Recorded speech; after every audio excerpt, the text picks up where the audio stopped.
Ultra-high 3D models enables us to capture the most complex infrastructure out there. Using that, we can actually access some information that we are unable to access anywhere else and other 3D models that are just not good enough. For instance, look at that wall. Look at the geometry.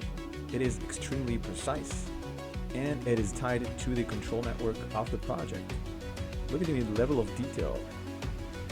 High detail model even captures the water flooding areas inside the project.